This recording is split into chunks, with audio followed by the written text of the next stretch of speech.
Bienvenue à vous, merci d'être avec nous. Voici les titres de l'actualité. Le sommet entre Vladimir Poutine et Donald Trump n'a pas apporté d'avancées concrètes sur un processus de paix entre la Russie et l'Ukraine, mais les discussions devraient se poursuivre. Résumé des événements de cette nuit et puis analyse de ce qu'on en pense à Kiev avec notre correspondante Maureen Mercier. L'Espagne et le Portugal subissent encore des incendies de très grande ampleur. 4 personnes sont mortes et la canicule va se poursuivre. Nous verrons dans ce journal comment la nature peut se remettre d'une telle catastrophe. Nous sommes donc rendus dans les Fagnes qui ont été touchées par de grands incendies en 2023. En cette période estivale, la pénurie de personnel hospitalier est encore plus frappante. Ça inquiète le secteur, d'autant que les promesses politiques pour arranger la situation ne semblent toujours pas tenues.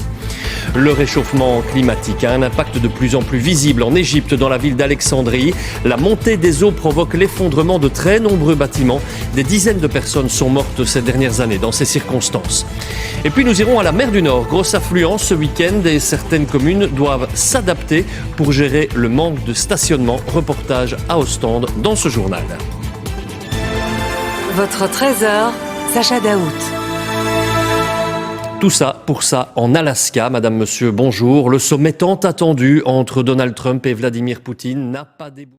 À suivre dans ce journal, un focus sur la méthode Pilates, un renforcement musculaire qui améliore aussi la souplesse, la respiration et la concentration. Une visite au camp des Vikings installé à Dour ce week-end. En direct, nous verrons sur place comment vivaient ces peuples du Nord. Ce sera avec Thomas de Broucker.